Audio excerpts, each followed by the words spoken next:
Good morning, good afternoon, and good evening. Last week, I was in Sudan, seeing firsthand the devastation that has caused untold destruction, death, disease, and the displacement of more than 13 million people. That includes more than 640,000 people who have sought safety across the border in Chad. Yesterday, I returned from Chad, where I had the opportunity to meet some of those people in Adri on the Chad-Sudan border. I met mothers who had walked with their children for days after their homes were burned, their crops destroyed, and their animals stolen. They left Sudan and arrived in Chad with nothing. When I asked them what they needed, their answer was simple: we're hungry. I also had the opportunity to join a convoy of trucks crossing the border from Chad to Sudan to deliver aid to the Darfur region of Sudan, where many of the refugees are coming from.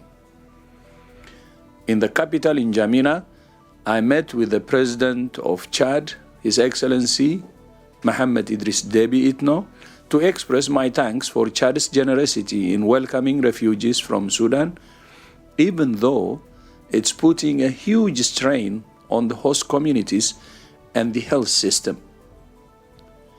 The international community has not given this crisis the attention it deserves.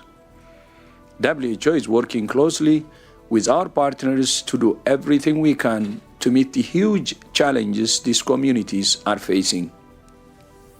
But what they need even more than the aid we provide is a ceasefire, a political solution, and peace.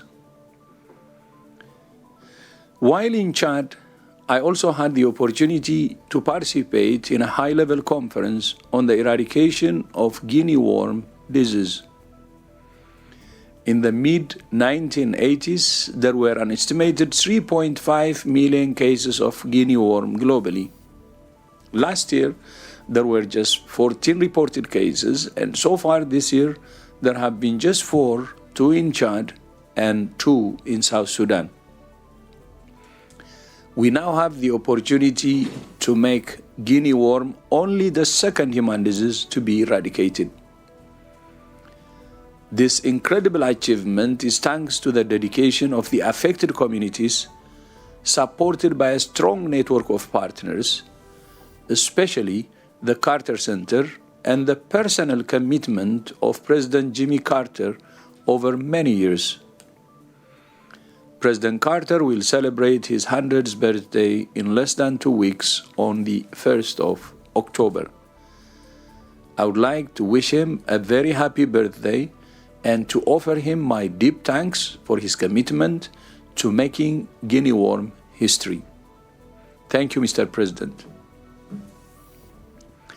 Now to the outbreaks of Mpox in Africa. I say outbreaks, plural, because it's important to remember that we are not dealing with one outbreak, but with several, caused by different strains or clades of the virus in different places. The most concerning is the outbreak of clade 1b in the Democratic Republic of the Congo and Burundi, where cases are continuing to increase.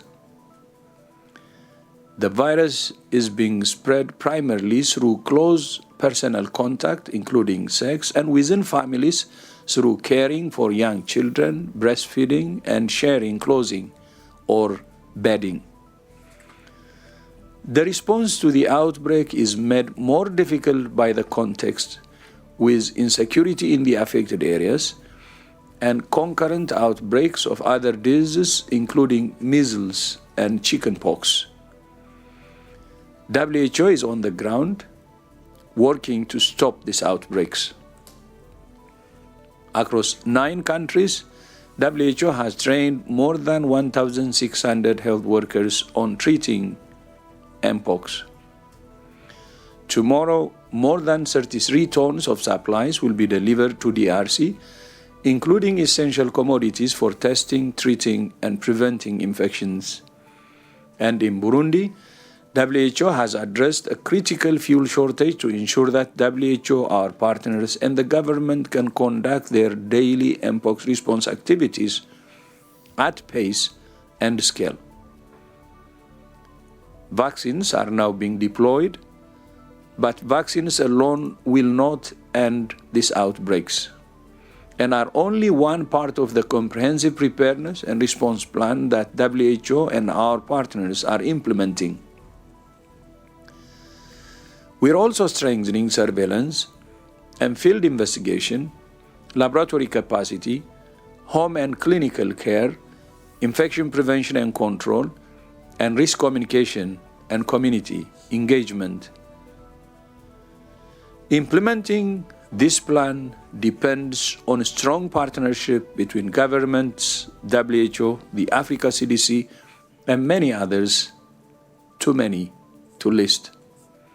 One example of this partnership is the launch of the access and allocation mechanism for Mpox, which will increase access to vaccines and other tools for people at highest risk and ensure that limited supplies are used effectively and equitably. This mechanism was set up as part of the Interim Medical Countermeasures Network, established by WHO last year and endorsed by member states. Now to Lebanon, where WHO is working closely with the Ministry of Public Health to respond to the mass casualty event caused by exploding communication devices. These events have severely disrupted Lebanon's already fragile health system. For months, WHO and our partners have been supporting Lebanon to prepare for and respond to mass casualty events. We have trained over 5,000 health workers to respond to events like this, covering more than two-thirds of the country's hospitals. And we supported the government to establish a Health Emergency Operations Center, which is proving vital in coordinating the response. WHO has distributed trauma and emergency surgery supplies to supplement supplies that we had pre-positioned in 23 hospitals. Together with our partners, we're working to meet immediate needs, including blood supplies and blood testing kits, and monitoring how the health system is functioning. The conflict in Sudan, the refugee crisis in Chad, Mpox outbreaks in Africa and insecurity in Lebanon are just a few of the many overlapping and intersecting crises in our world. The only way to solve these complex challenges is through close cooperation between countries. At the UN General Assembly in New York next week, I will participate in the Summit of the Future, the gathering of world leaders convened by the UN Secretary General to forge a new international consensus on how to deliver a better present and a safer future. The health highlight of this year's General Assembly is the high-level meeting on antimicrobial resistance to be held next Thursday. Antimicrobial resistance, or AMR, threatens to unwind a century of medical progress and could return us to the pre-antibiotic era, where infections that are treatable today could become a death sentence tomorrow. AMR is caused largely by the misuse and overuse of medicines, making microbes resistant to them and diseases more dangerous and deadly.